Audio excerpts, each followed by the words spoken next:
Hello, everybody, and welcome to another episode of the Heritage Buildings podcast. I'm Vincent Reed, your host. Today, we are delighted to welcome Charles Bain-Smith, a senior building conservation manager at the National Trust and a leading figure in the field of architectural conservation.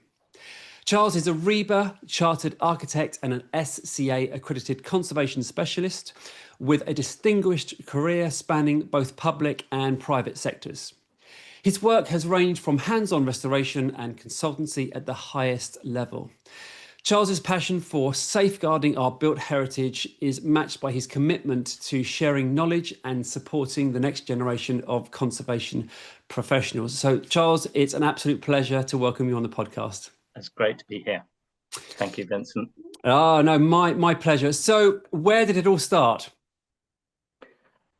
It started, funnily enough, in 1969. When, oh, that's a very good year. That's my year of birth. Oh, good. Well, it's my year of spiritual birth, should we say? Wonderful.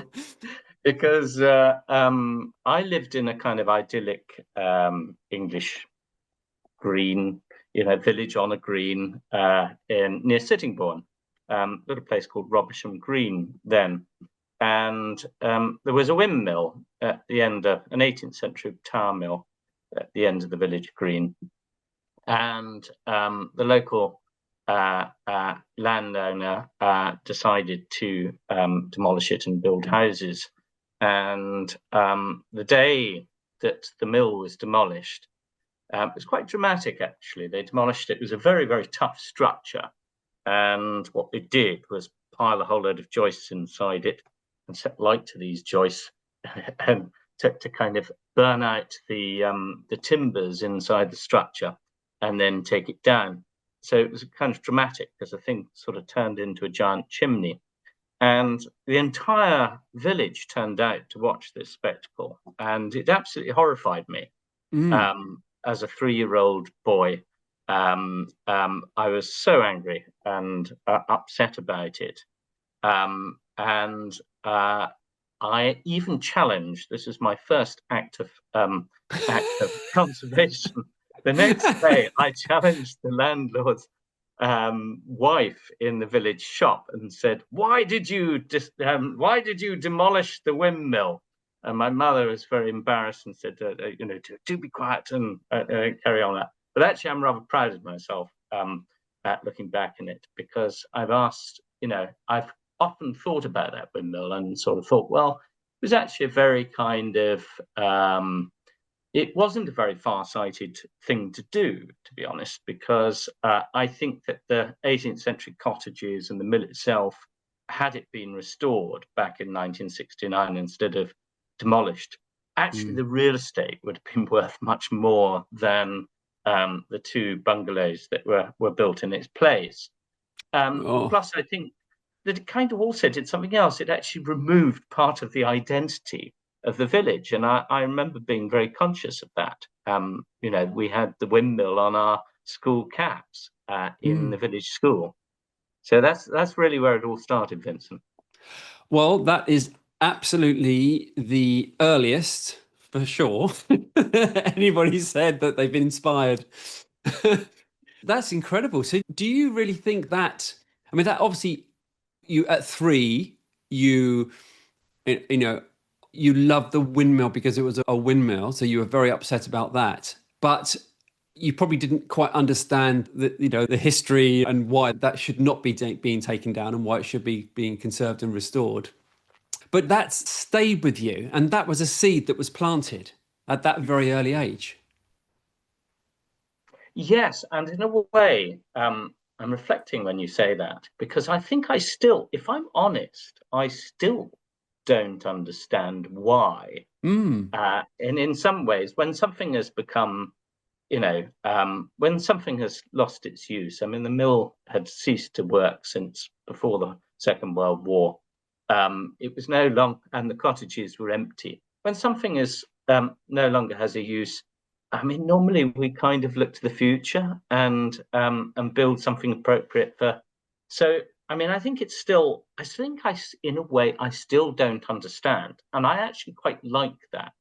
I think that the National Trust has really given me that curiosity and lit the flame for an idea which is much more about a kind of dynamic model of significance in cultural assets. So these things are not fixed. They're not, something's not wonderful from day one. And it's people's reactions and emotions and connections with cultural assets, which is interesting, and what we're trying to get to the bottom of, which is both, of course, intangible and tangible in its nature. So you said to me that was your spiritual birth. Now, I'm reading between the lines here, and do you feel that you had a past life, possibly in some connection? Well, that's a very interesting thing to say. I think that certainly there is something.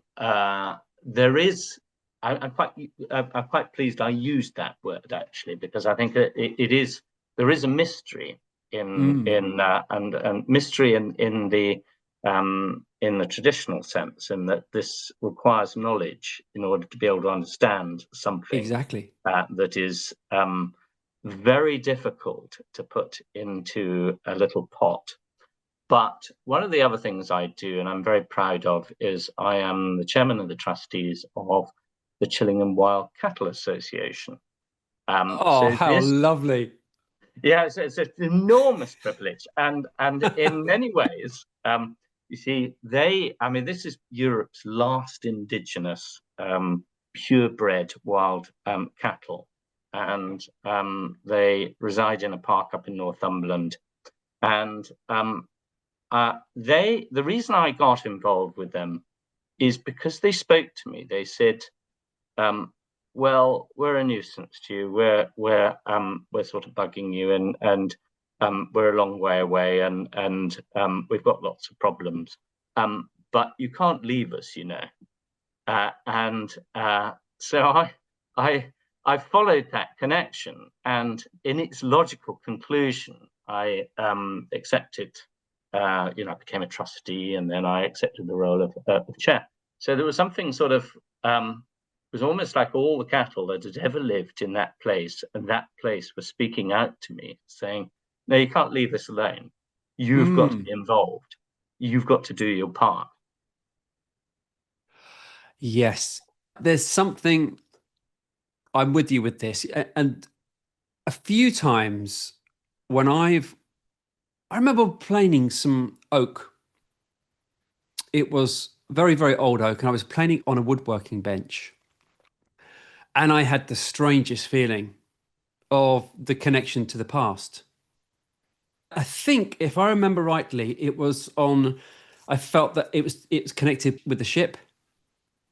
And honestly, it was really, and that's happened about 2 or 3 times in my career, where I had such a deep connection, planing this wood, smelling, looking at the shavings.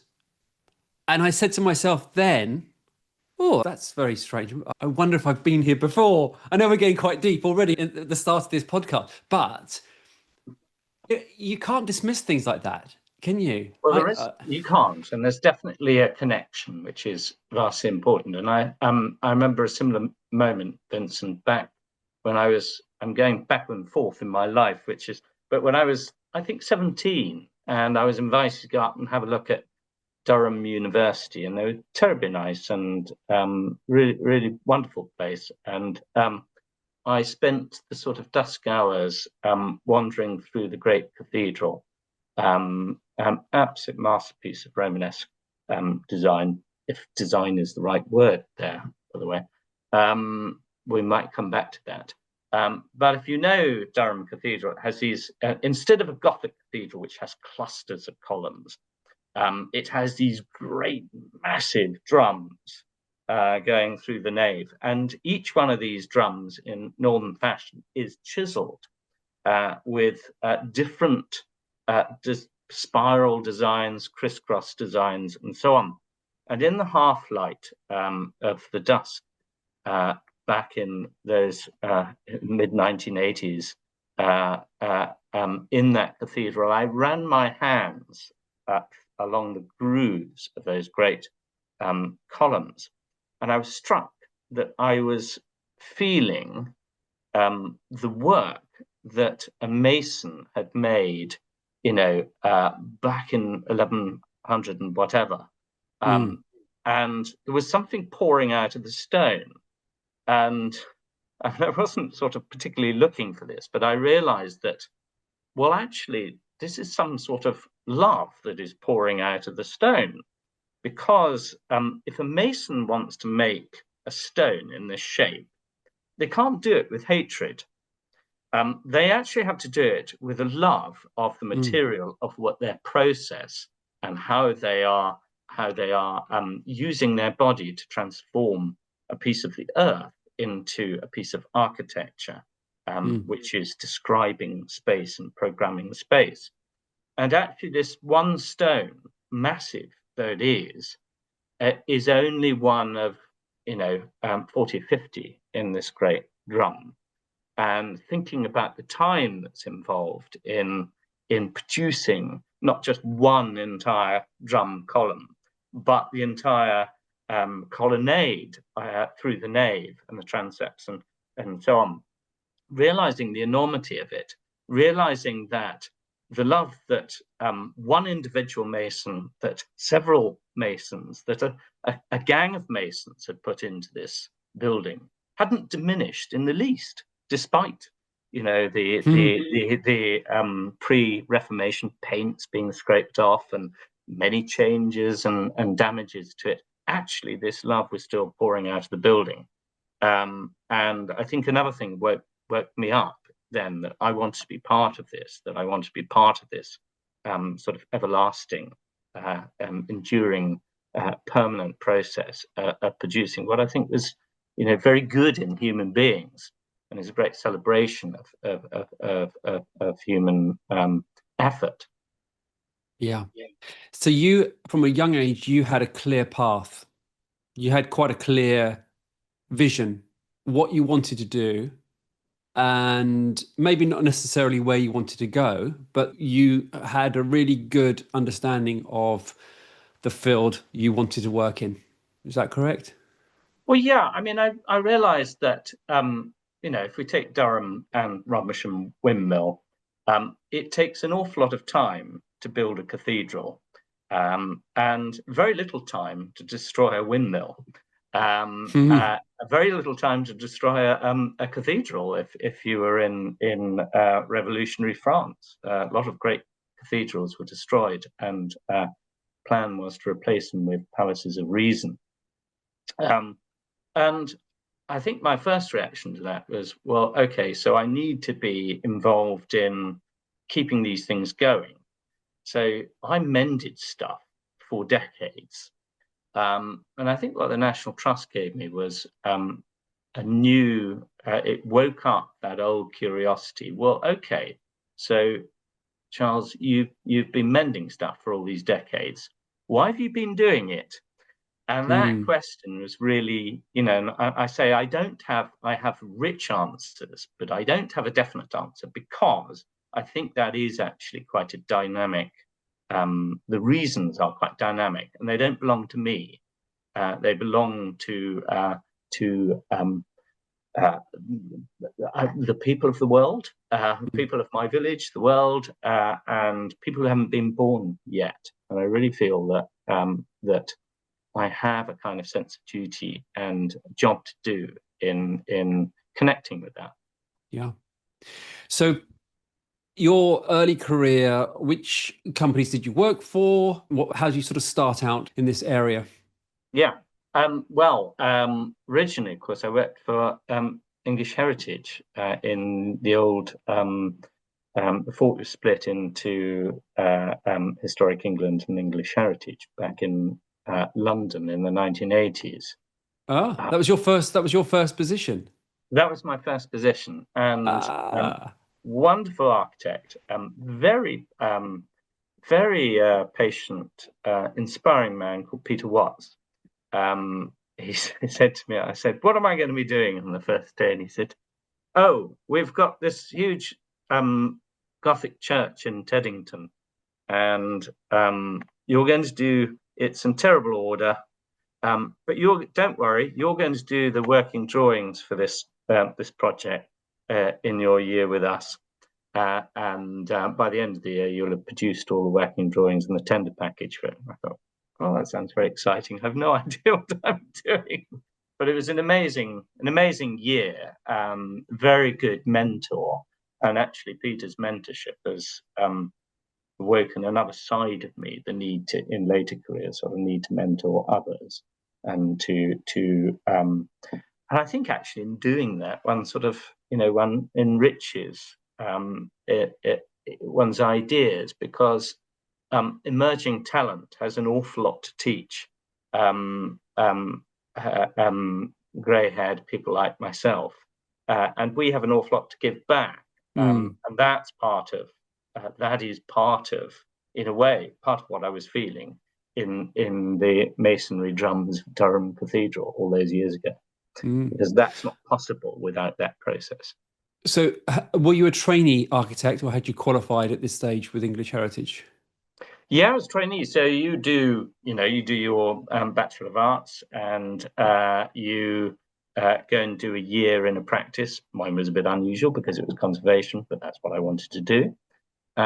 You then do a postgraduate diploma, and then more practice, and then you apply to be worthy, as it were, and eventually they let you in through the door when you can prove yourself. And were you still with English Heritage when you were a qualified architect? No. Interesting enough, I joined a firm of conservation contractors called Cox Restorations in Kent, and David Cox, who owned a company back then, an old friend, said, would you like to come work for us? And I said, well, why not? And then he asked me to set up a team of architects in the company. It was rather fascinating because we worked next door to a joinery workshop, a heavy carpentry workshop. So we were kind of working with both in theoretical, the rehearsal of building processes, but actually the people who are going to interpret those rehearsals in the form of drawings and schedules, they were next door. And if they thought something didn't work, they were going to come and tell you with their chisels in their hands and explain to you why you've been an idiot. And that was extremely good training. And you don't argue with somebody with a chisel in their hand, essentially. No.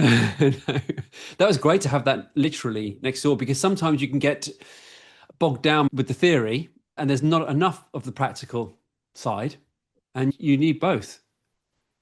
I think that's absolutely right. And it's interesting, that's often John Harvey, who wrote such wonderful books about Gothic architecture, particularly the Perpendicular movement. He kind of characterized this change from Gothic to classical as being about a sort of entire pre-rehearsal and in classical sense of the design, whereas actually Gothic architecture is much more about getting the team together and then seeing what arises out of the team. So cathedrals weren't designed out in their entirety, for example. Gothic cathedrals weren't designed out in their entirety before they were built. They were built to certain programs of dimension and requirement, but essentially by a team who were kind of collectively imagining it.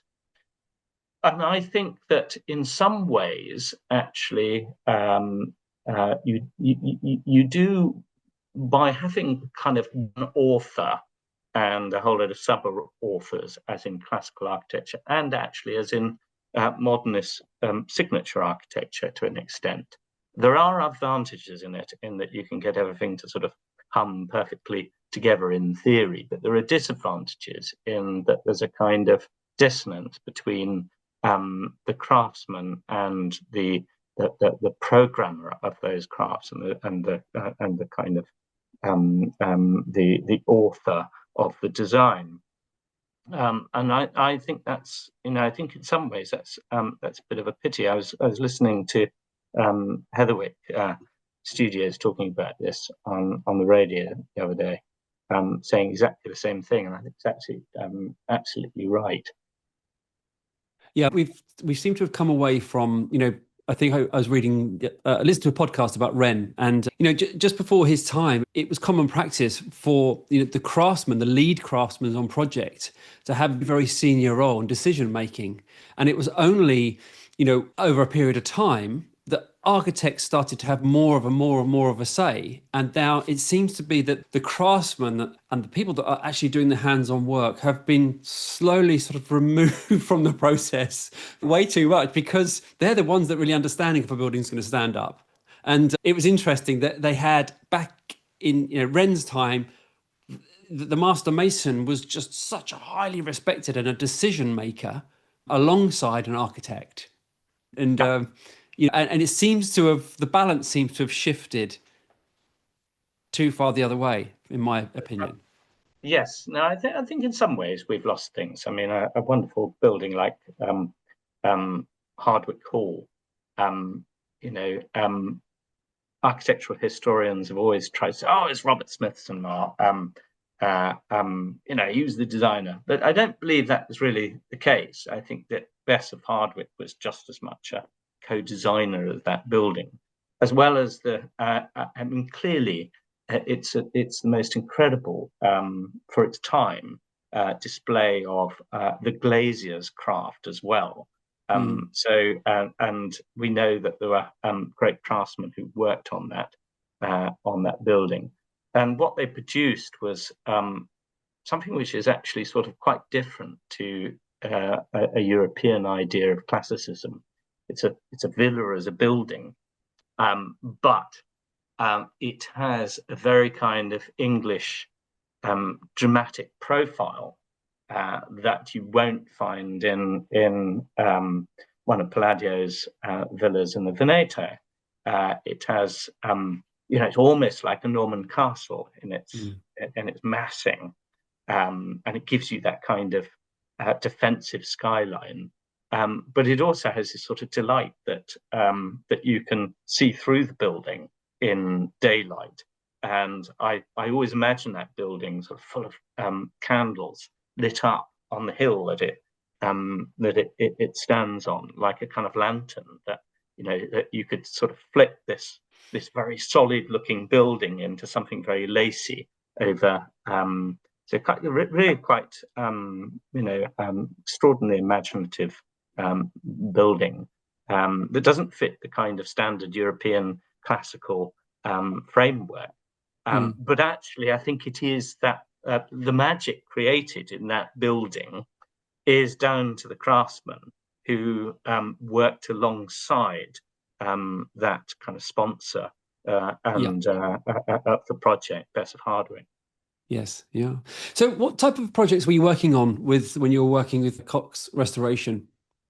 So we did a lot of timber frame. I did an awful lot of timber frame repair because it was in Kent, and Kent, most of Kent doesn't have stone. There's a bit of stone in the Weald, and sandstone, and flint, of course. But there was abundant timber. So timber framing was a sort of key part of our work then. And I think very important to have been involved in it then. A lot of these buildings they'd been done up in the 1920s. They were in poor condition because there wasn't that understanding of quite how they work, how the craftsmen had intended them to work in those days. And an awful lot of work was done by the Royal Commission with Sarah Pearson, Survey of Kent Buildings, which was seminal collection of books actually that explained in depth, how these buildings had been built, that offered new insight into how they were constructed. And of course, the Weald and Downham Museum and their Richard Harris there, who had trialed all these different repairs and tried to work with the existing, with the historic technologies.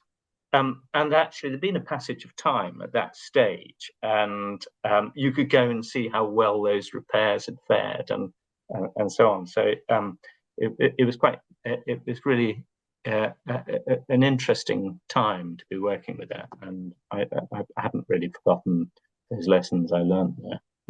And what was your passion at that time? Were you favouring a certain area that you really wanted to get into, or was it a general sort of scope that you were interested in? Was there anything where you thought, okay, that I'm loving this side, I need to pursue more of this? I suppose what tickles me the most, what has done, and I'm sort of open to be woken up in different areas, but I think what tickled me most was working with timber, either in joinery or in carpentry. Probably because I'd actually tried it and done quite well with it. One of the things I did in when I was studying for architecture was work in the holidays as a builder's labourer to a local builder called Dave Missing in Kent. And Dave was a good mentor. He put me on, he would let me do things. If I had some ability to do things, he'd say, oh, go on, you do that and whatever. So I covered a lot of the trades. The one thing I didn't cover was plastering, but just about everything else, masonry, timber work, carpentry, and so on. I pitched roofs and things. It was a brilliant way to learn. That's incredible. That's quite unique, though, because there's not many people in your position that have had that much hands-on experience. Are you quite unique?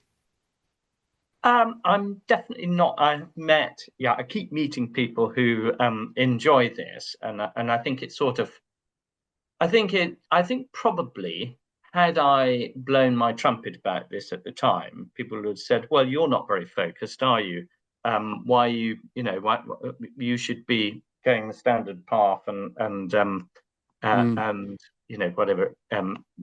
whatever." But I think looking back on it, I think that I had my reasons, which I couldn't articulate yet. I now can, which hopefully I've started to articulate it with you, Vincent. But I think that there is, and I think Thomas Heatherwick actually really well articulated it in terms of their design studio. There is a need to get back to the joy and the pleasure that comes out of craftsmanship, because machine-made stuff is there is a reason why we throw it away a lot, because it doesn't have that soul that those great drums of the nave of Durham Cathedral have in it. It has its own beauty in industrially produced products, but it's not the same as that. And I think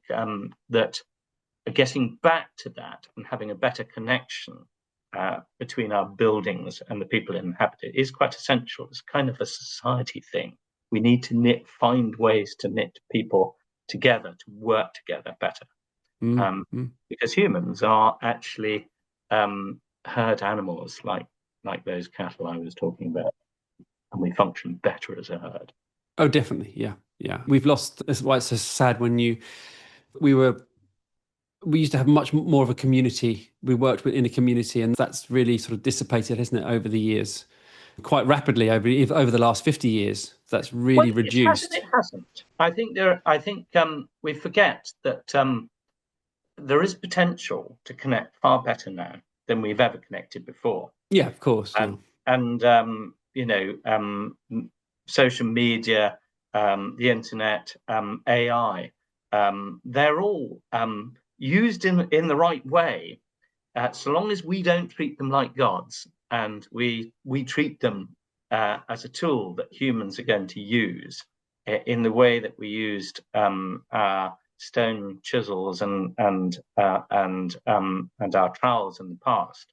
I think it's a really good thing, and it's a really good way that people can connect in a way that they didn't before. Yeah. If I wanted to know something back in my English heritage days, I had to go and spend time in the library on my own and research that. And I had to get permission to get into that library, and I had to go through a whole load of doors. Now I don't need to do that. And in fact, I can do it. Not only can I use AI to research things, for example, and the internet to research things, but I can actually do it collectively with other people, and I can share what I've been finding out with other people. And I think that's quite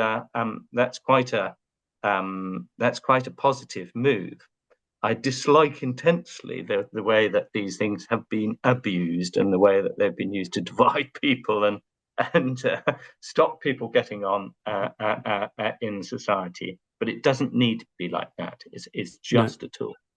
Yeah, exactly. You and I wouldn't have met if it wasn't for the latest technology.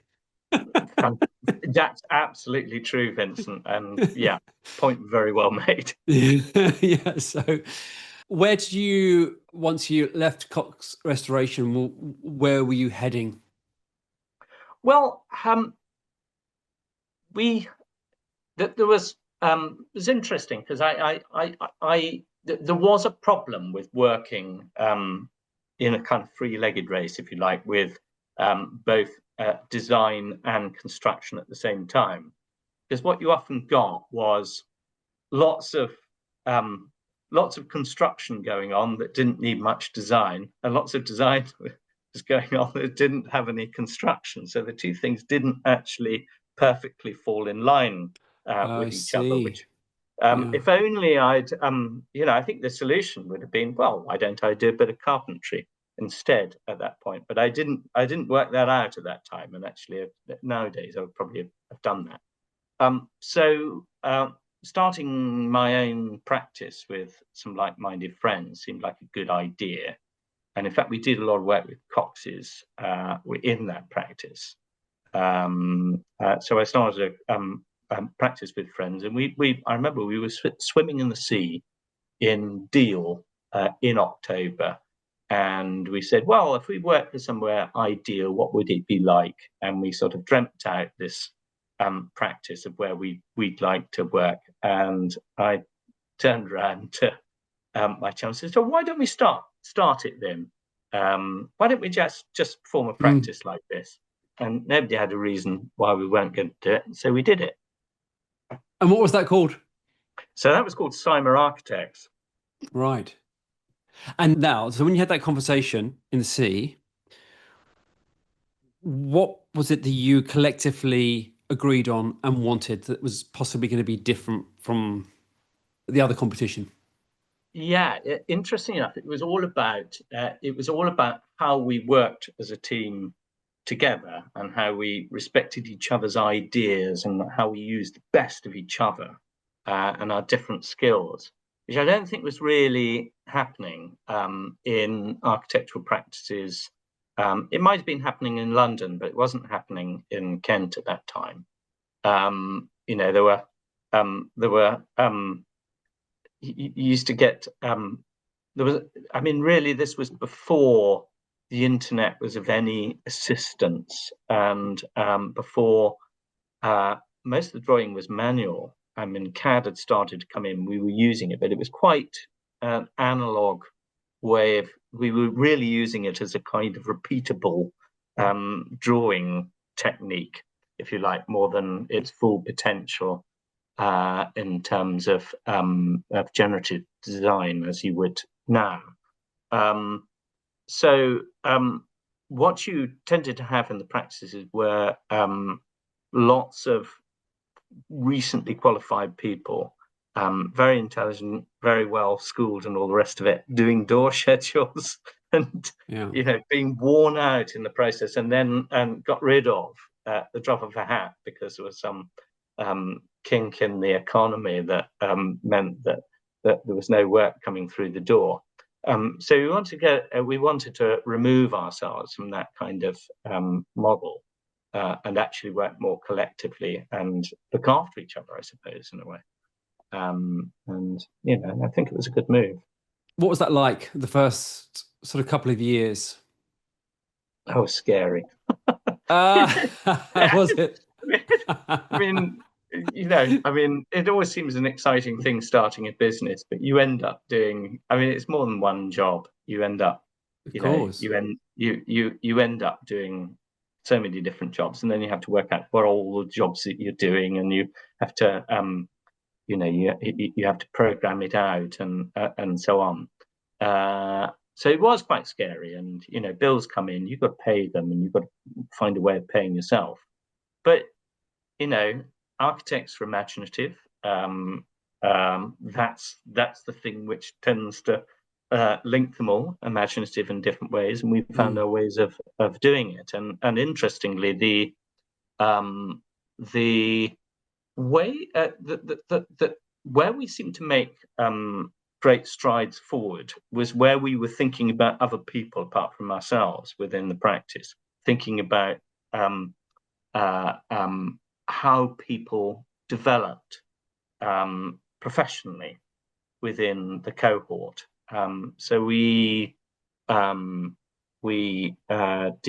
a program called Investors and People, which was all about clarity of how you could progress in the company and how you could assure that quality as a practice. And had an absolutely brilliant office manager that we hired called Paula Standout at the time. She was such joy, incredibly professional, very funny, and we had a lot of fun actually developing this great model for the practice, and consequently did lots of good work, and the practice thrived because of that thinking. So your overheads were mainly, obviously, staffing costs and an office. Yeah. Okay. Yeah. So and that, of course, all changed. It seems like a world away, but I mean, the most important thing was to have a location, and that did cost you quite a lot of money in the early thousands, in the noughties. I mean, typically, rates were as much as your rent. So you were paying double bubble on just having a location that people could come to and see what you did in the design studio. But I think the thing that was quite good about it was that it was a true studio atmosphere, and I'm not sure that we've quite ever got back to. I mean, maybe some practices do now, actually, but with with the ability to work remotely, which accelerated, of course, with COVID. We've lost the kind of the watching people do work bit, because I think there are two ways that it's more than two ways you learn, but there are two sort of key areas where learning takes place: watching other people do things, and then having a go yourself because you've seen somebody do something and you think, can't be that difficult. And if I think about it, that's how I learned to be a good joiner. Yeah, I watched my father for years doing okay joinery, and I always wanted to have a go. He was a bit stingy about me having a go, but I took matters into my own hands in the end, and did exactly that. And looking back on it, I think that I learned a lot by watching him not just push a plane backwards and forwards, but actually negotiate the grain of a piece of timber. I'm not sure he described what he was doing then, but I picked something up in my mind. Well, exactly. Also, I think we underestimate the power of other people's energy and other people's aura. Yes. Yeah, absolutely. Yeah. It's and amazing when there are these moments of great excitement where, for some reason, 5 times as much work seems to happen. Because you've got that collective atmosphere in the right place, than other times where it just seems like you're swimming through treacle. Yeah, exactly. So when you chose your office, I'm just interested in this. What do you think? Okay, we've got to have a really good location. This is our shop window. So we've got to go a little bit above and beyond here. So that's going to be a financial commitment for us, but it's important. Is that what you were thinking? No, absolutely, yeah. And we got it wrong to begin with. We just chose something that was practical and seemed like the right price, and and so on. But it was dull. It didn't really do much for us. And then we had the opportunity to rent a converted barn, and it had been converted into an office. And that was wonderful. And it was in the countryside, not far from Ashford. Nice 17th century barn, like so many others, quite simply converted, but that suited us very well. It really felt, we were under one roof. We were one way of thinking, and it was a great atmosphere. And was there plenty of work trickling through? What year was this approximately? I think it was about 2005, 2006, somewhere around then. Okay, so Yeah, just before mid-noughts. the crash. Yes. Yeah. We'll come to Okay. that, yeah. Yeah. So there was sort of plenty of work coming through. You didn't have to panic and think, oh, we haven't got anything next month or the month after. It was. Well, you always did that. I don't, through 15 years of managing a practice, I never, we could only tell what we had for 3 months. The rest was a guess, really. And we used to put utility figures over it, where we thought, well, what's the chance of us? So we've been asked to look at this. What's the chance we'll get it? And what's the chance we'll get the next stage? And we put 0.3 over it. And so we work it out like that. But yeah, I mean, there was a period of plenty of work, and I think that was largely to do with the larger economic picture. Yes. But also we were showcasing our work. So every time we finished a project, we'd have a showcase there, invite clients in to discuss it and display it and so on. And we'd have evenings where people would come into the barn, have a few drinks, come and see what we've been doing, and we discuss it with clients and see what their reactions to our thinking and ideas were. Right. And then we come on to the everything was going very, very well. And then all of a sudden somebody came up and turned the big tap off, which was the 2008 crash. Well, yeah, I mean, it did. Funny enough, it didn't happen exactly then. Oh, it didn't. Okay. No, it didn't. I mean, the news is full of it, and it really happened a couple of years. It really happened, I would say, a couple of years later. Oh, interesting. So it had a bit of a lag with it, and that may be just because we were finishing work off. But say architects are imaginative. We found a way of doing it, and we started. We thought we would become part of the creative Folkestone scene. Oh, and what was that? Folkestone, it's a classic seaside town, had been very grand in Edwardian days, and people don't take their holidays on the English coast, or they might have started to do that again, of course, more recently. But these places become a bit more bedraggled and so on. But they're also really exciting opportunities for creatives because they tended to have cheaper rents and so on, and there's always some sort of collective enterprise to try and regenerate. And Folkestone had Roger DeHaan, who was who used to own Saga, who was investing money into the creative side of Folkestone and into education and so on. And we thought, well, that's quite an exciting scene to be part of. Let's our property is much cheaper there. Actually, we don't need so much of a physical showplace anymore because the internet and social media was growing and so on. But actually, we had quite a nice showplace for what we did in a shop window in the creative quarter of Folkestone. So it did the same thing in perhaps with less space, but in the kind of it was the next step forward, really. Yeah. And did you say that your work colleagues, they were friends to start with? They're still friends. They're still friends. Yeah, no, absolutely. Yeah, of course. That's what I was going to ask you. That's the magic.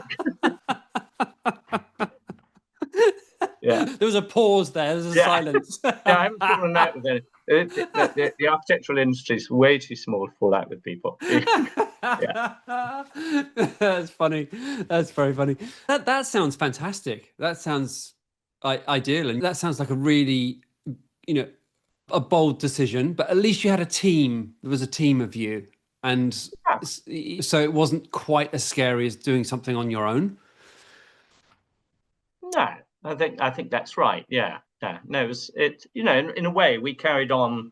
The economic time is not great, but we found ways to carry on and and be productive. And that, although I left CIMA, on very happy grounds and whatever, the company is still going, and we all go on to our different walks and so on. So that takes us nicely onto your next adventure. And was that the National Trust? Yes, it was. And that was another inspiring process in a way, because I was up walking in the Highlands, which is something I do a lot, with my cousin Duncan. And, and I said, I feel a bit, he was talking about his life and I was talking about mine. And I said, I feel, strange enough, I feel a bit sort of, I don't know, like I'm not going anywhere in work. He said, what do you mean? You've got this company and, and isn't it exciting? I said, well, it is, but I don't seem to have enough space to think, I'm doing all this mending. I just don't seem to have the space to sort of ask myself why. Why am I doing all this mending of stuff? Why is it important? But I don't have time to ask those questions, what I'm doing. And he said, oh, well, do you want to start another company? I said, well, maybe, and then we started sort of talking about what would that company look like? And I thought, well, it would have, ideally only a few, or maybe just one really inspired client, and was absolutely ethically on my, on my radar. And the more I talked about it, I thought, well, it sounds like employment. Yeah, it does sound like employment. I mean, really? Should I think? Well, let's think the unthinkable. So if it was employment, who would I work for? That's a very scary word. When you've been self-employed for that amount of time. Yeah, absolutely. How did that sit with you then? I mean, that must have been. Could I be employed? It was an moment. Exactly. So I drew up a list of. I thought, well, okay. So if it's employers, who would I be prepared to work for? Who's got the ethics that that I would appreciate? So in that short list was Historic England, English Heritage, Historic Environment, Scotland, CADU, the National Trust, and I just started going to interviews and sort of liked the National Trust. It had a really exciting, massive idea behind it that it sort of seemed to light me up somehow. And what positions were you going for? So I went in for building surveying positions. Okay. They didn't have any architects at the time, or very few, and they weren't managing building works. Oh, I see. So we've missed this a little bit about you being a surveyor. So were you a qualified building surveyor as well? No. Their adverts were always for building surveyors, and I thought, yeah, but what you're asking me to do, you don't need to be a building surveyor. I mean, a conservation architect is somebody who works on existing buildings. in the UK, we have this distinction between surveyors and architects, which doesn't exist on the continent. On the continent, you have architects who look at existing buildings and architects who create new buildings. And I don't think we should necessarily have this distinction. And it's an interesting idea which is grown, because I think that now that we are more and more, we're becoming more and more educated about the need to preserve embodied carbon in buildings, we are going to have to deal with more and more existing buildings. We're going to, in a way, we're going to have to be more like surveyors of what we've got. Because if we take that kind of idea that if buildings are so specifically functionally programmed, then everything changes in terms of its function within 30 years. We're going to build buildings which are very, very specifically functionally programmed. We're just going to have to keep replacing them every 30 years. And that's no good. So in a way, actually, we're all going to have to be these people who look at existing buildings. Conservation is going to come into everything, which actually comes to the core of what conservation is. It's part of the why. Why, it's not the only reason. There's a whole spectrum of reasons why we should look after what we've got. But one of them is actually just involved in not burning up the planet. So should a conservation architect be known as a conservation architect / building surveyor? Well, they have, look, it's history. They have their own, surveyors and architects have their own institutions here in the UK. Actually, I think it's fine. There's a colleague I had, I worked with for years, that I would joke that you're a building surveyor, but you're very much a sort of architect-minded one. He said, "Oh, you're quite a surveyor-minded architect." And I said, "Yeah, but when it comes to conservation, actually, that distinction is not very great." So that was one of the things that I was very keen to change in the National Trust, was actually to get in more architects, because although conservation architects and conservation building surveyors are doing essentially the same thing, there is a slightly different skill set that's been honed in the architect and the surveyor. I never seen, apart from all those years back in English Heritage, I'd never really seen how architects and surveyors work well together. And I realized they had some far better honed skills in things like project management than your average architect does. And we had very good skills in presentation as architects and imaginative, imagineering kind of skills. And actually, you put those together, surveyors tend to be very kind of dry observers, but they're really meticulous and they don't miss things. And they're brilliant project managers generally. And as you put that together, you've got something very powerful.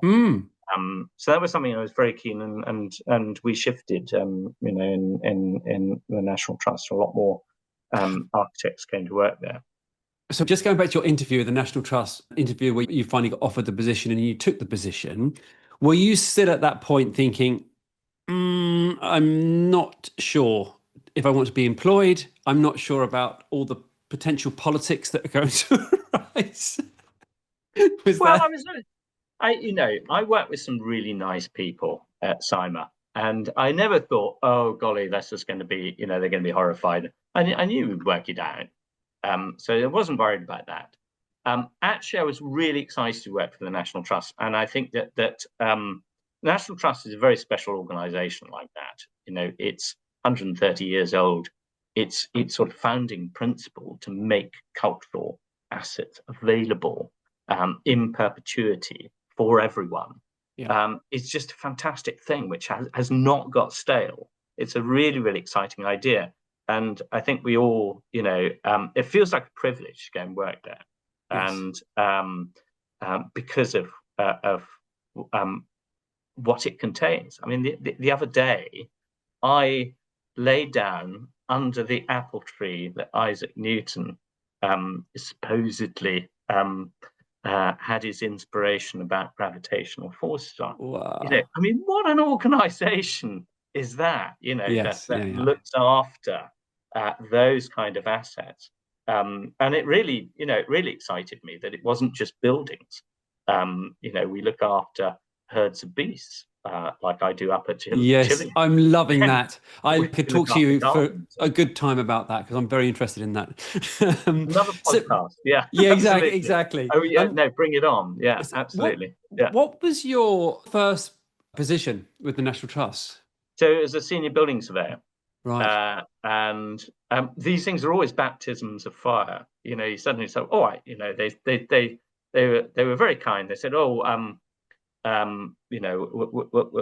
we will take you on, but you'd have to be at the top of that position, and the work might be a bit mundane and so on to begin with." But I actually realised that there was an awful lot of stuff I really didn't know, and that I had to get to know very, very quickly. Otherwise, I was going to, I was going to Yes. be a fool and not, It's You had always every imposter day's a school syndrome. day. You had an imposter syndrome, did Well, you? I don't think it was a syndrome. I think it was, it was imposter fact. I think. Yeah, absolutely. But that's good. It's healthy. It makes us keep learning, isn't it? That's the Absolutely. thing. And You- it's such fun to go to others and say, do you know what? I really don't quite know how to do this. yes, Do you think you can spill the beans? Tell me where I should go with it. of course, of And I think it's course. great. That's how you build relationships. The sooner I always say to youngsters that I speak to, as soon as you can put your hand up and say, "Sorry, I have no idea what you're talking about," and it may be incredibly simple to you, but I don't know what you're talking about. The sooner you can do that, the better. Yeah, absolutely. Yeah. And in fact, that was one of so when I interviewed to go into the central national advice team, they asked me, in fact, actually, that very surveyor who accused me of being rightly of being a surveyor-minded architect, he was on the interview panel. He works for Historic England now, actually, funny enough. But he asked me some very complicated questions about consolidating chemicals and things, and I knew a few of them, and I thought, I got to a point, and I said, what on earth are you talking about? This guy's obsessed with chemicals. And I said, look, I have no idea what this substance does. Can you let me? What does it do? I'm interested. Yeah. And apparently that was quite a good score in the interview, because it was the feedback that came back said, we wanted to test you to your limits of your knowledge and actually explain where that was. And the fact that you were curious about it was even better. So it was quite Good. I was quite pleased that had been, it wasn't to trick me, to catch me out or whatever. It was actually to see where, and I think that's important. And, I'm blissfully ignorant about all sorts of things. But I happen to have a really interesting collection of niche stuff I do know about. Yes. And do you remember those first few projects and how did they go? Yeah, quite surprising. I didn't really understand. Surveyors don't work with drawings very much. And, I remember there was a cottage that needed bringing up to, I got bored sort of doing training exercise and things. I wanted to get my teeth into things. And there was a cottage that needed renovating. And I said, well, okay, so where are your drawings? And I said, oh, we don't have any drawings. Why do you need drawings? And I said, well, where do I get them from? And he said, well, you can take it out of the project budget and get some drawings done. And I thought, well, there isn't much project budget. I can see it's too small anyway. I'll have to do them myself, which of course is time consuming and so on. There was an awful lot of doing things in more time than there was really available to do it. But that's not failure. It's actually finding where, it's actually sort of making practical sense of the brief that you've been given. So I think my early projects came in over budget a bit, over time a bit, used up time I really needed for other things and so on. But by the time I finished doing that particular role at the trust, I was bringing stuff in under budget, under time, and brilliant quality, written up in academic papers and so on. And I realised there's something quite exciting about the trust then, that I always thought that conservation was a sort of slow, you can't can't cut corners, it will take its time, it's a long process and an iterative process, and that's true to an extent.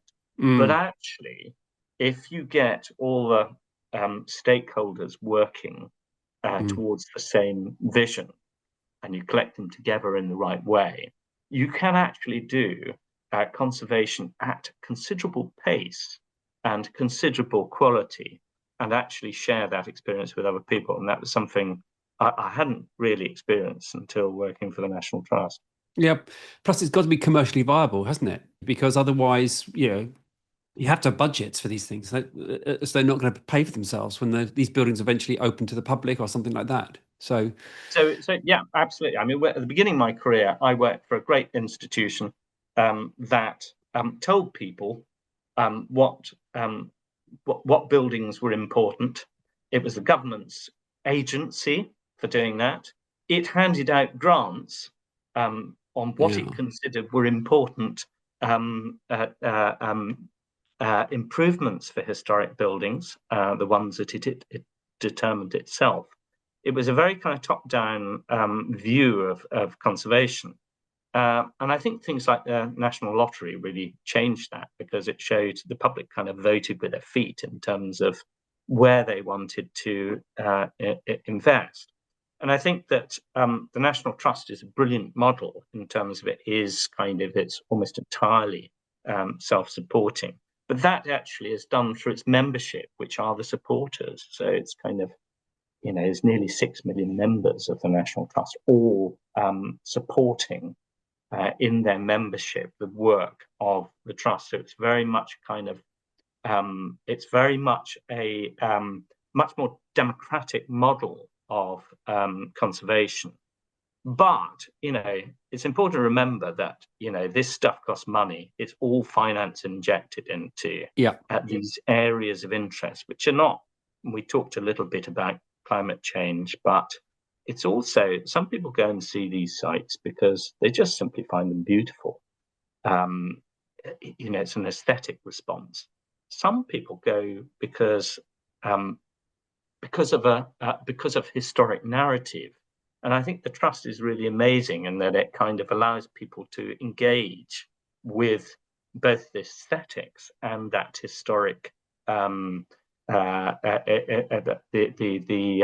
the story, the narrative around the history of it. So the trust will allow other people to bring their histories to those assets and develop that side of it with the financial backup in their commitment to those properties. But that was really interesting, meeting these people called visitor experience consultants early on in the trust. I didn't think I sort of was interested in this area, but they were fascinating. They were really sort of hot on all the facts about how people engaged and how you could improve and augment their engagement with the historic environment, which makes a lot of sense. That in a sense is beginning to articulate the why in me about why we should be mending stuff. It's because of that excitement and that engagement with people within the environment and what it's doing to them in terms of their sense of inclusiveness, well-being, their response to biodiversity and climate change. They're actually a kind of agent within it, and we're kind of harnessing their energy in those areas. So I really like where conservation is going over my career. I think it's got loads to run. That's good. About the future. Yeah. So it sounds like your move was very positive. You didn't have any worrying moments thinking, what have I done? It sounds like this organisation, you've really fitted in nicely. Yeah, I think there was a job to do. And it's been a great, it's been a great journey so far in doing that job. I mean, they've got a new They have a new strategy coming out, which is, the beginnings of strategies is always quite difficult to know where that's going to move to and what the implications will be. But we shall see. I will look in excitement about where that's going to go. Yeah. And do you have to travel far? Well, if I were an American and I meet US citizens up in Northumberland with the cattle all the time, I would say no, not very far. But I think Brits are they sort of moan about going up to Glasgow or whatever as if it's the end of the earth. It's not. There's an awful lot more to Scotland than Glasgow. Beyond Glasgow, it's the most, our country is incredible. There's so much to in Northern Ireland and Wales and the Highlands of Scotland, Edinburgh, Glasgow, Stirling, all our great northern cities, which never really get talked about. Places like Derby and Nottingham and in the Midlands, and I'm so privileged to have seen all that with the trust and experienced why it's important to people. So I do, yes. In the last 6 years, I've done a huge amount of travelling between those bits, but I've understood that the complex, the diversity of this. I'm sort of beginning to tap it, the diversity of this amazing nation that we're part of. So you literally can be in Kent 1 minute and Scotland the next. Well, I don't go to Scotland for the trust. I go for Scotland because that's where I holiday. I walk huge distance, hundreds of miles through the Highlands, taking in.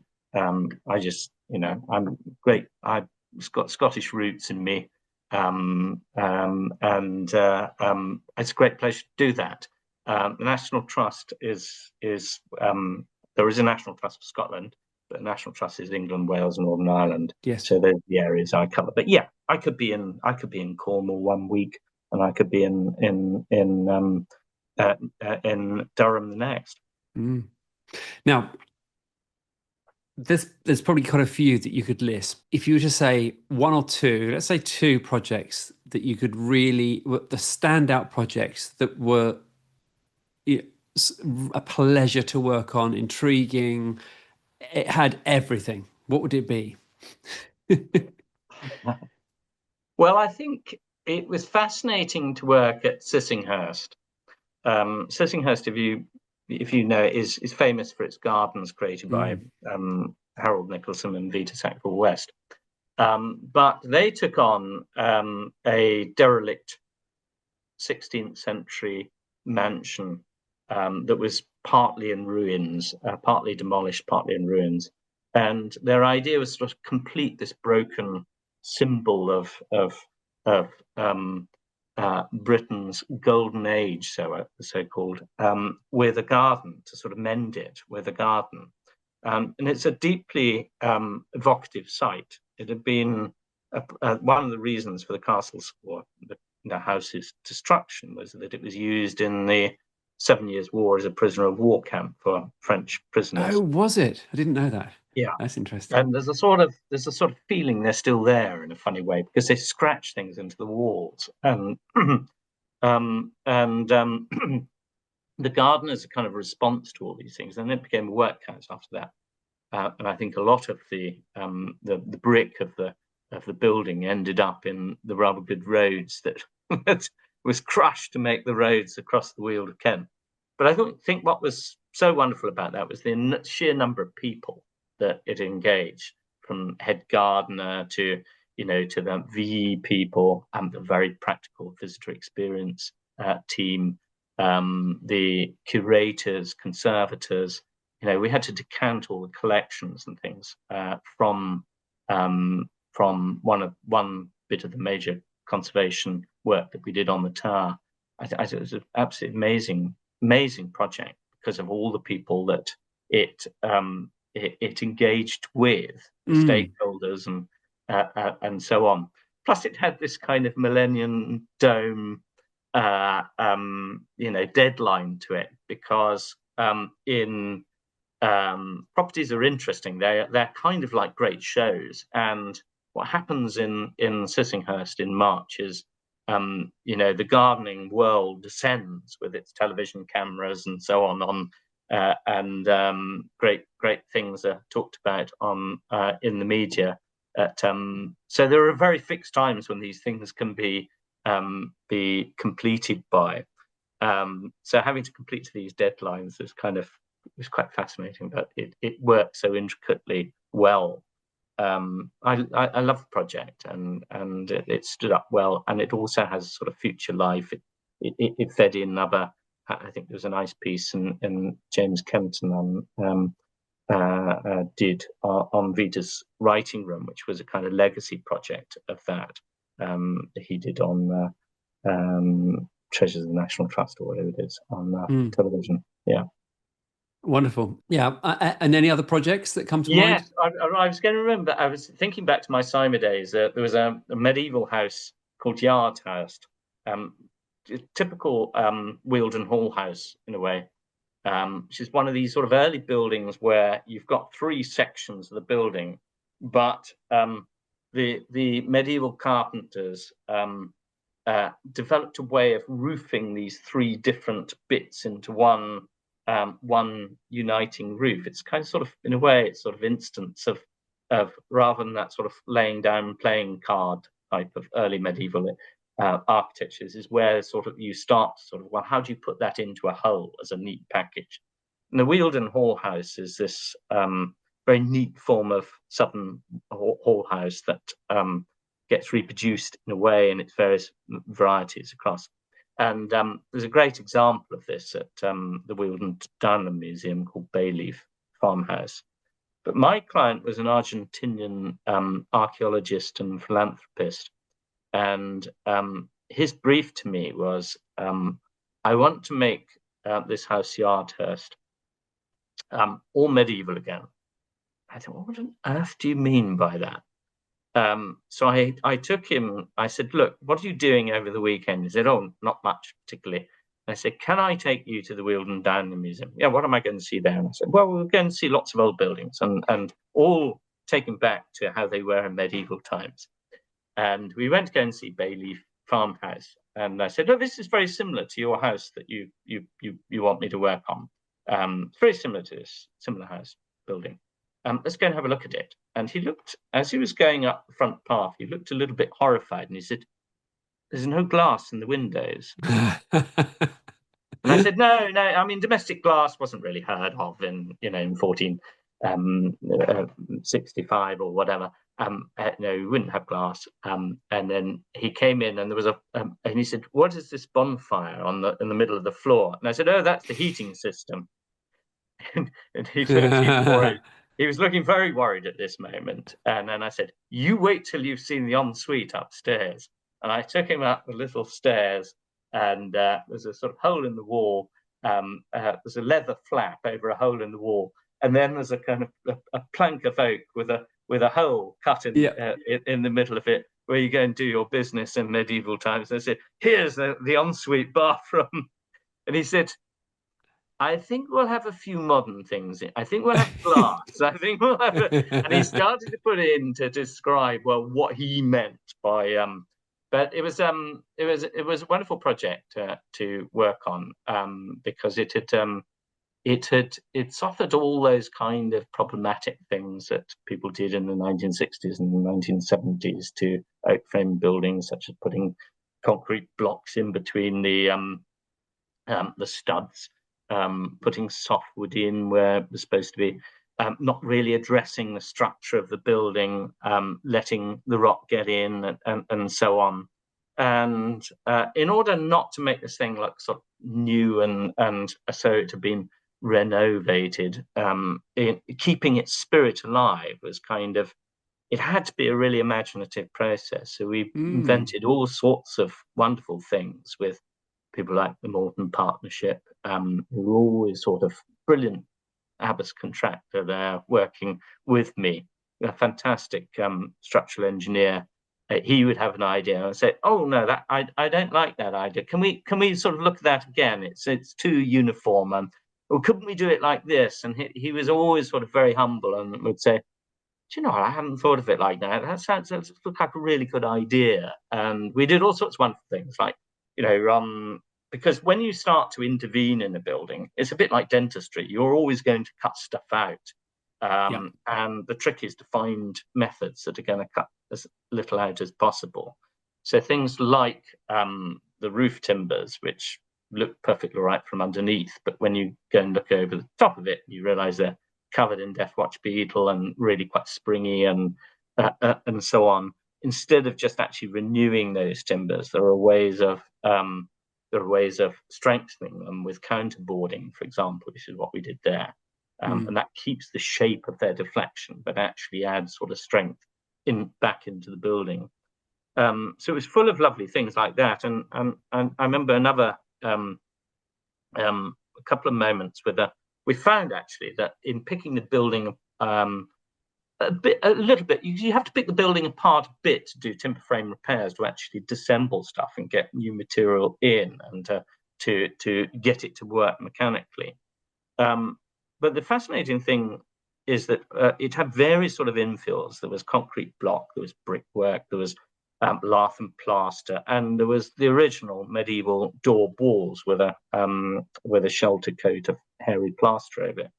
Now, all the sort of work we did on that building, the material that was in the best condition was actually this 15th century daub panels and this hairy. So I kind of thought, why are we trying to be clever here? Why don't we just, this stuff works. And so the next question was, what is this stuff? And funny enough, so there was a chap who was employed on site I forget his name, which is a shame really, because essentially his job was to do what I'd done all those years ago as a builder's labourer, to keep the site clean and do anything that anybody had asked. And he was in on that meeting when we were talking about, what is this material? And he said, he looked down his feet and he said, looks pretty much like what's down here, pointing to the clay that we were standing on. And we realized it just wasn't rocket science. This stuff was just the clay that was out of the ground that was there. So let's work with it. We found a method of working. I went up to see somebody called Paul Sunshine in Essex, who taught me quite a lot about how daub works. I thought, well, I'll have a go with it. And it was brilliant. She was great fun, and came back and said, look, this is what we're going to do. I know it's mad, but this, we know it works. And so we filled all these panels up with the clay from the ground mixed with the straw. And I remember there was some very expensive electrical work going in, neutron cabling and things sticking out of this stuff. And the client came down to look at progress not long after. There was a slight problem with this daub, is it wasn't drying out, despite the fact we had a high hat over the whole thing. It just wasn't drying out very quickly. It was taking its good old time. Not only that, we had a sort of crop of wheat growing on the walls because the wheat that we'd mixed into the clay had started. Oh, love it. And I was sort of there on site. It was with the client with this, with hundreds of thousands of pounds worth of electrical stuff going into the building and all this stuff, and sort of having to convince him that it was perfectly all right that there was wheat growing on his walls and they were made of mud, and somehow I convinced him that it was okay. And the plasterer at the time, who'd only worked on modern plastering, was not at all convinced and said, well, I in all my years in plastering, I can't see this working. And I said, oh no, it will work. I'll show you. And it was brilliant just to be able to pick up a hod and a spot plate and a trowel and actually show a plasterer how to do this and come up with an immaculate, brilliant finish. And I said, well, if I can do it, you definitely can. And he said, I've got no words. You're right. We're going to do it like this. That's great. So it was and that's another good side of being able to do things practically. And sometimes you can write all sorts of clever words and schedules and all the rest of it, but there's nothing more powerful than actually just getting your hands mucking, getting on and doing it and showing, this is how it's done. Yeah, and then you gain the respect, don't you, from the various trades that you're working with? We Because, became that plasterer and I became very good friends yeah, actually, and he was delighted, and he went on to do a whole load of other work like that, and I can think of lots of instances where that's been the case. We've not known how to do something, we found out, we actually improved the chances of, because we've got to grow craft. We can't sort of expect it to be to happen. We've got to make opportunities for it, and it's very important, actually, very important ecommerce principle, actually providing work for craftsmen. yes, yeah. It must be difficult in some cases because you're hired as, the expert in your field for a client, this particular client. So you have to take ownership of what you're doing, because if you don't lead with authority, you're not going to be convincing to a client. If you're going to give them too many options, it's not necessarily what they want. They want you to almost own their property, own their building, and you're the expert. You tell me what the best decision is. That's a very subtle point, a very subtle point, Vincent, and I think really important, because I'm sort of there's a lot of nuance around this, because I think that there is that thing of lead and others will follow, but you could say that of lemmings on a cliff. You know, leadership does need to be wise and humble and be prepared to adjust and so on. But I think that you're right, it is essentially important. And I think that clients don't want to, they don't want to, they don't want to do a multiple choice exercise. They do want some, they do want options, and they want the consequence of those options, expressed and put out to them. They will ask you, what do you think we should do? They will sometimes decide, yeah, but we're not going to do that. And they will sometimes be correct in doing that, and actually learning from what other people's have, sometimes your client will ask you to do something you don't want to do. Many times that won't be good. There are times when it will be good. And actually, at the end of the day, they're paying for it. You are going to have to, they have an essential lead on top of your leadership, that you need to have some humility to respond to. And that's the same for a commercially engaged client and a great charity, and like the National Trust. There are people who actually know a lot more about running a property in terms of a cultural attraction than you do, and you're going to have to listen to them, and they may well be right sometimes. It's a fine line, isn't it? Sometimes you're under it, and sometimes you're over it. Yeah, but you're right that you don't want to kill people you don't want to kill people's enthusiasm with a whole load of options that you don't express any preference for, or you don't articulate in any way. But yeah, I mean, that's, but leadership is important, and it's important to be able to persuade sometimes. I think it's that the conservation practitioner is not there to be a challenge, to be a bloody nuisance. We are there to be challenged. If we always did things in the same way, we'd never find out the future. So we do need to be challenging sometimes, and actually have the confidence behind that challenge. Probably because we've tried stuff and we think, well, it's of a similar school, and it's probably going to work in this instance. But I also think it's important to realise that nothing here is certain, and that one way of looking at conservation is this very elaborate play of risk management. The stuff, and thinking about the consequences of the risks you are taking is really, really important. I think it's important for not, I mean, you could say, you could say that a building like Grenfell, in its adaptation, is a kind of conservation, was a conservation exercise. They were keeping a building and putting something new on it. Now that has huge consequences, and I think that we can never be too humble when contemplating these things. It's a very complex world. Performance is very complicated. What we demand from buildings is very complicated. We need to have the kind of professional humility as well as the leadership to explore all those things in advance before we start building something permanent in a building. Yeah, no, I agree. So I've got a question for you. It's an observation of mine as well. I live in Hastings, so we have the wonderful Hastings Old Town. And as part of that Old Town, for those of our listeners that don't know, it's one of the last fishing ports that they land the boats actually on the beach. And they drag them up and they winch them up, and they have the big fishing nets, tower buildings that dry all the nets and that type of thing. So it's a wonderful place. Now, over the last couple of years that we've lived in Hastings, every time I walk down, there's something I just love about that area and the beach. Now, it's not just the wonderful fishing nets and the boats that are launched on the shore.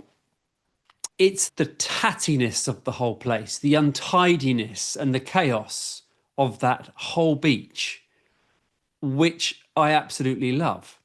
I love the fact that it's not, it doesn't look like it's a very, very organized sort of fishing port. It looks like it's a bit chaotic and there's stuff all over the place. And now, I was thinking, that's what I love about this place. I absolutely love that. Now, how much of that untidiness and chaos can be protected? Because I think it's incredibly important to keep that. You can protect the fishing net huts and the boats and everything like that. How much of the untidiness and the chaos is being protected? I think that's fascinating. And funny enough, I'm going to take my illustration a little bit left field here.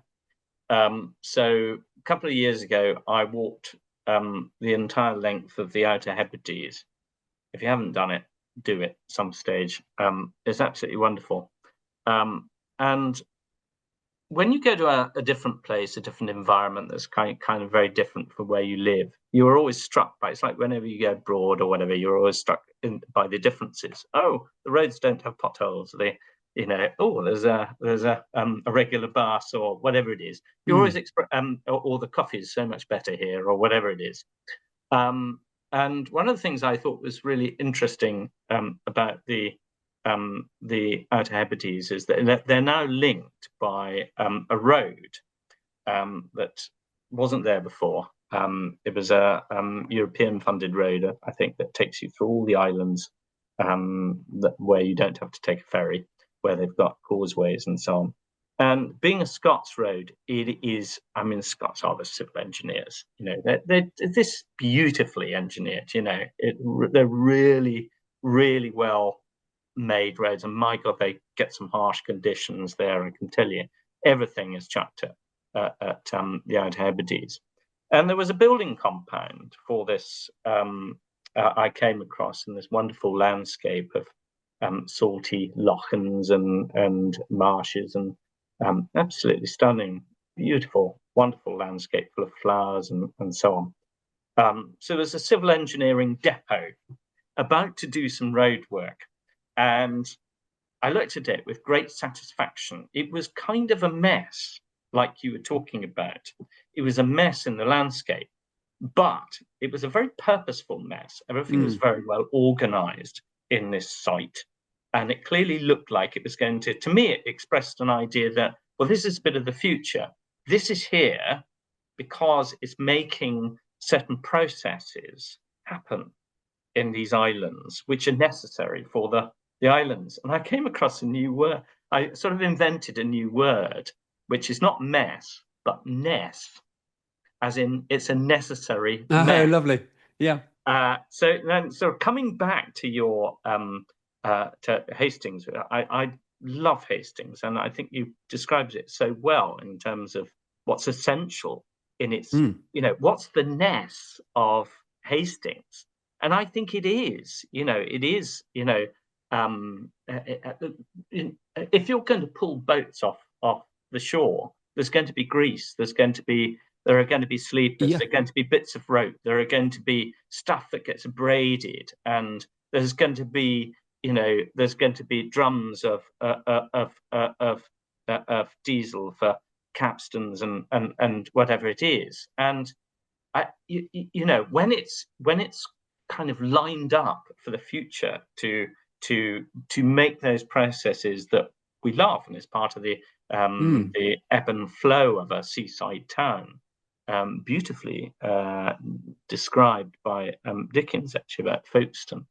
I can't remember what the essay is called, but anyway, he described this wonderful sort of the human activity coming in and out with the tide, and it having this kind of rhythm to it, which is kind of also part of it. It's not just a static thing.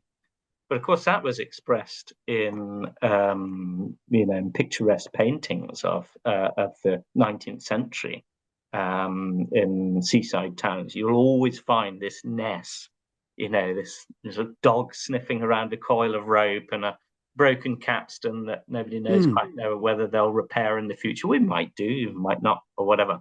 Very important to have. So I think that a balance is a great thing. I do sometimes think that we have got beyond ness and into mess in the UK at the moment. It's maybe we're going a little bit of a phase like this. And I spend a lot of time in the Netherlands because my wife is Dutch, and everything is phenomenally neat and tidy there. It's quite the opposite. It's almost like carpeted everywhere, and every village street has got neat little brick, herringbone paving in it. It's a joy, but it's also, I think, some of the sort of the ness has been removed. Yeah, I agree. So where does the balance get struck? I know, right, and I don't think we have struck it quite right.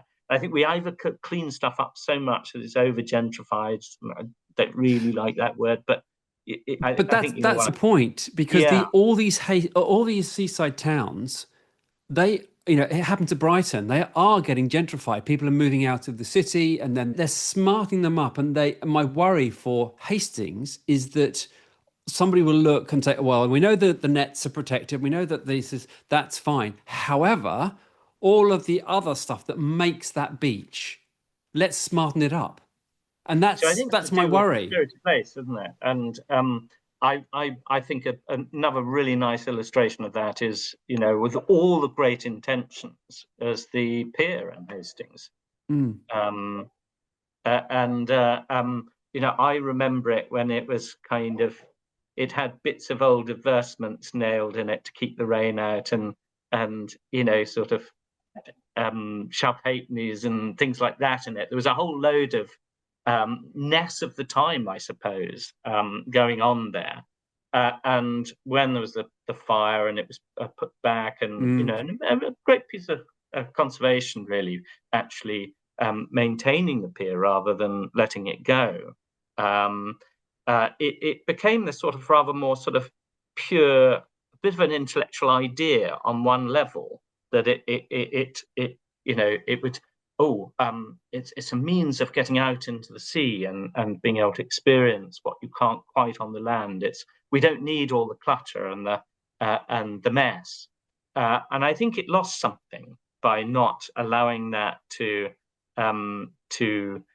invade a little bit and come back into it. And I think that probably the mistake here, and we all make mistakes in conservation, is not looking at what.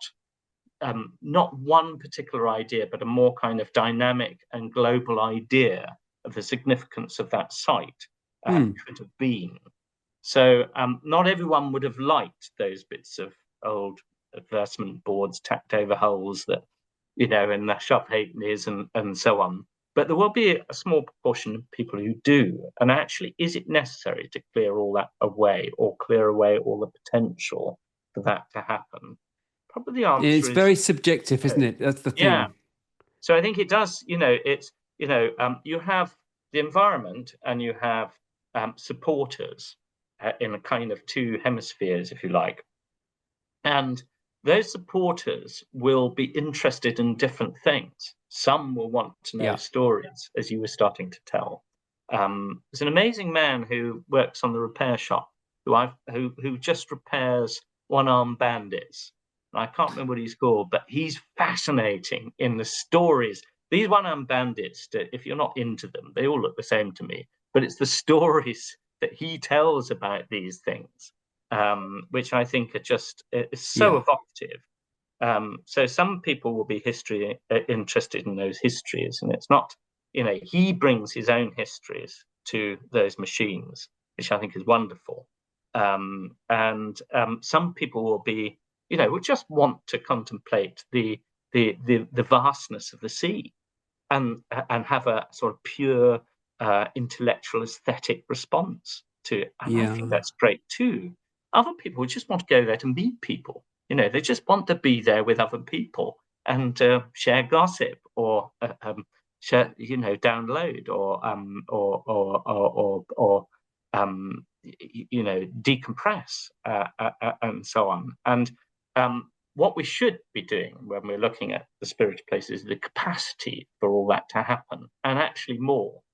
And therefore, who is going to bring the finance package to that place in their different interests, and to actually feed that to keep this place going, and to keep it relevant for the future. And the people who haven't even been born yet, who we don't know what's going to excite them.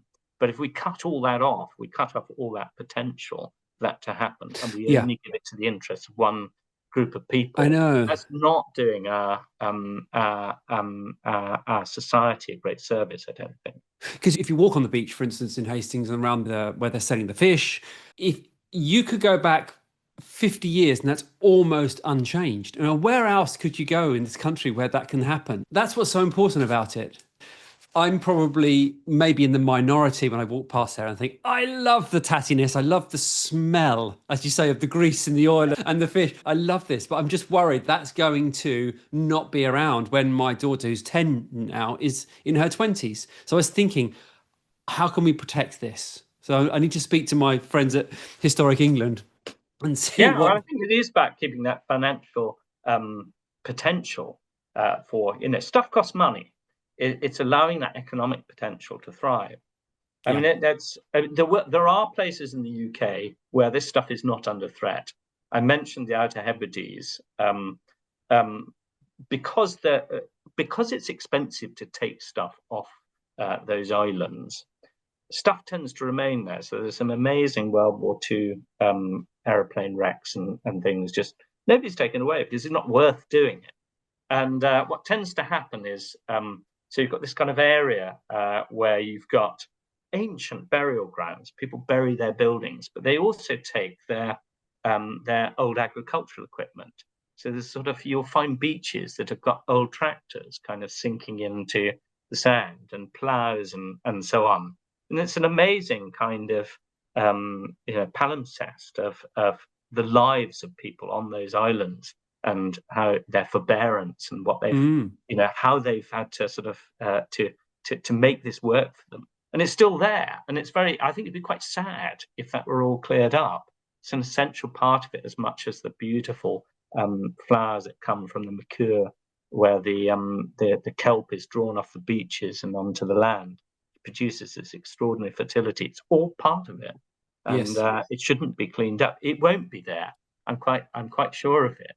It's probably one of the last places in the UK where we will get a clean-up, but it still could. And the principle is as important there as anywhere else.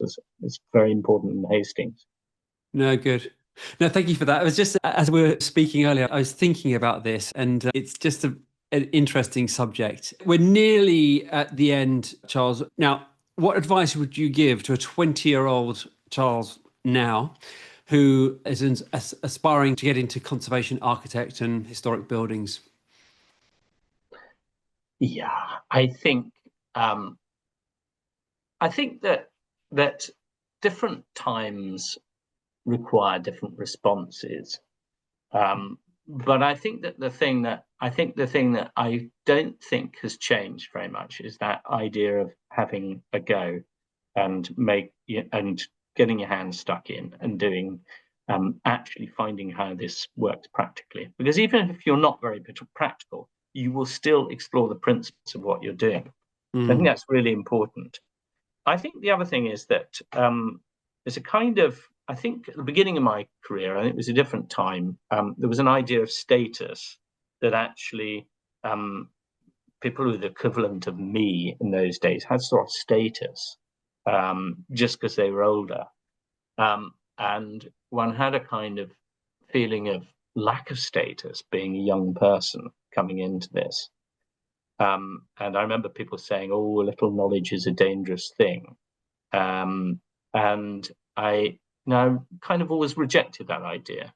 I think the very young, 20-year-old me, whatever, I think she would really do best to actually dump that idea of lack of status, to think that she's got this kind of this potential to change some really big stuff.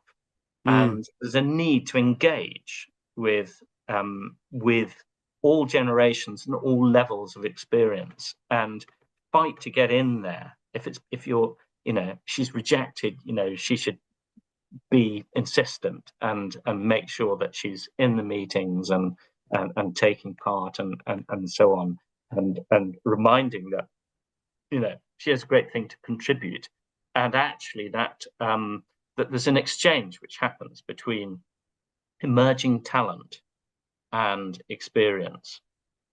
And interestingly, I think that the thing which is going to really link these things in a powerful way together, which has not been there before, is AI. AI, at the positive side of it, generative AI, is going to be hugely powerful. It's going to augment that. It's not going to give people wisdom. It's not a god, but it is going to.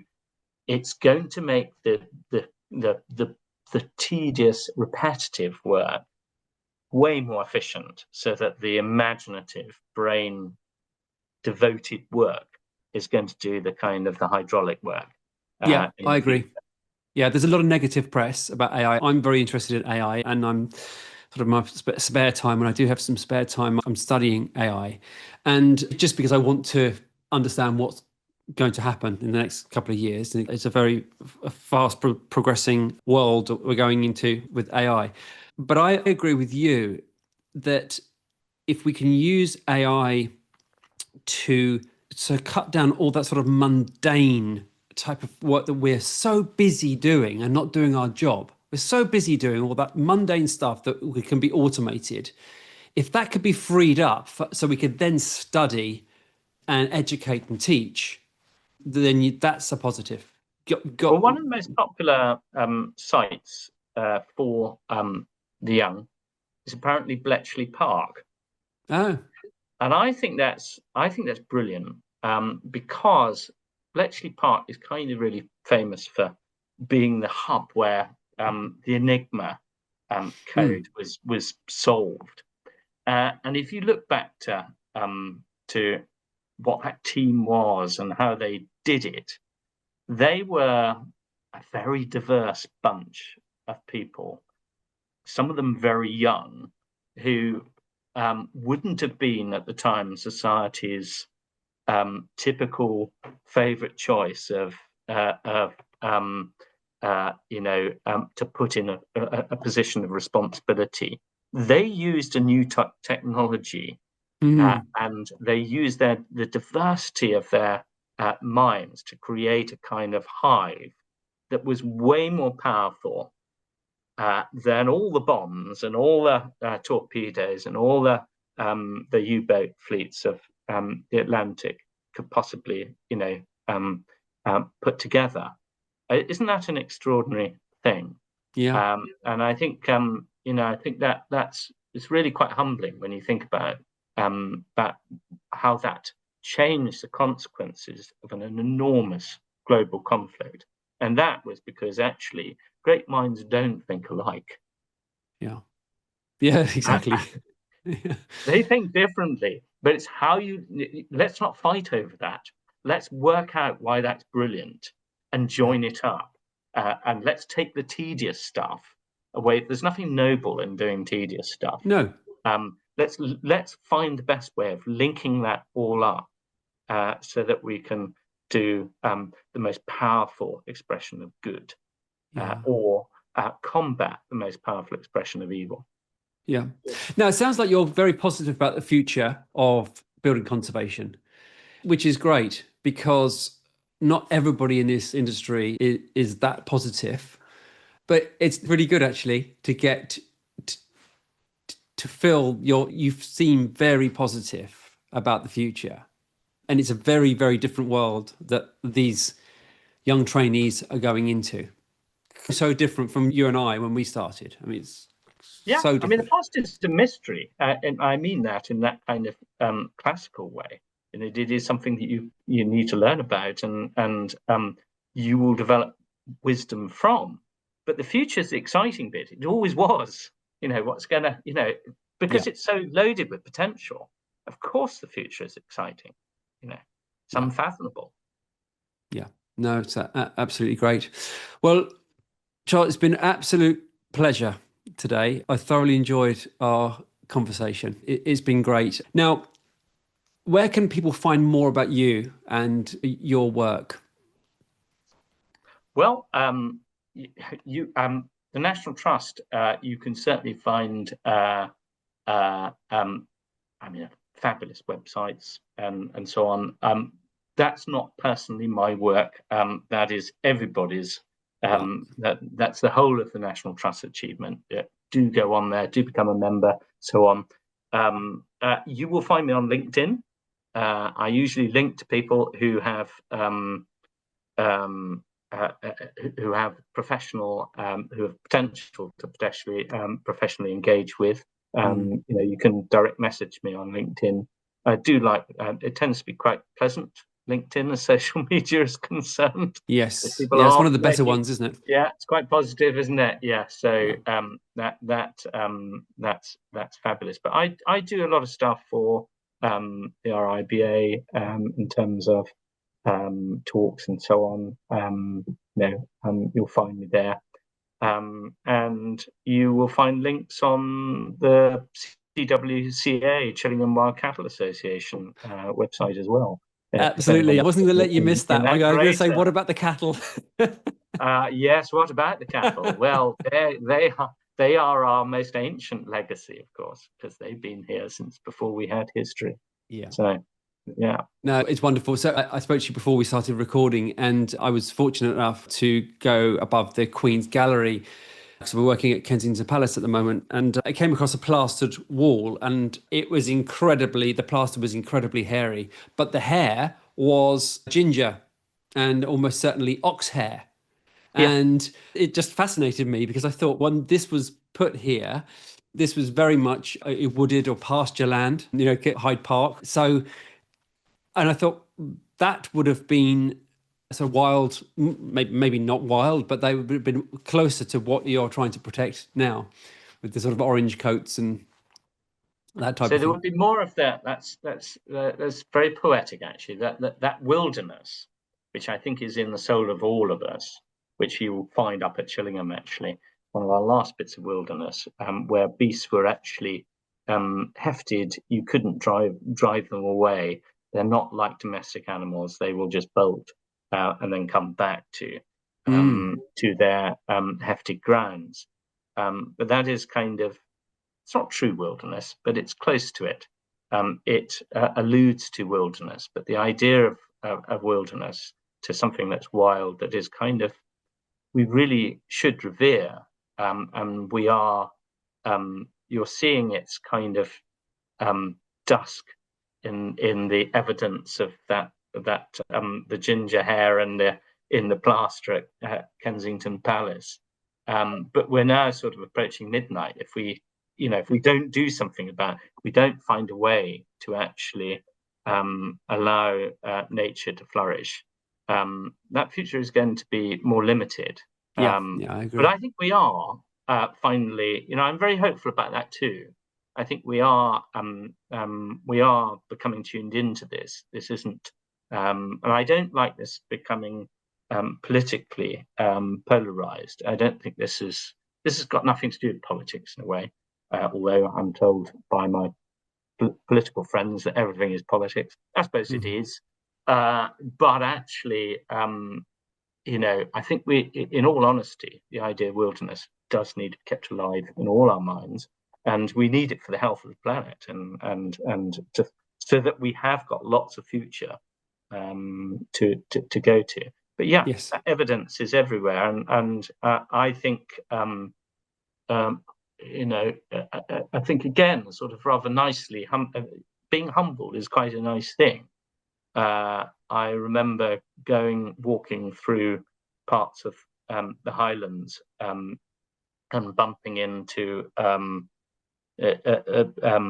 somebody from the Sir John Moore Foundation, and I'd been walking through. It was not far from Ben Nevis, actually. Been walking through an area of tree stumps, and it seemed to be miles and miles of these tree stumps. And I said with horror to this chap, "Why is all this chopped down? It's dreadful." And he said, "Oh, late Iron Age." And I looked down at these stumps, and I could see that they had axe marks in, they'd all been cut by, and they were as fresh as anything, amazing. Miles and miles and miles of Iron Age hacked down forest.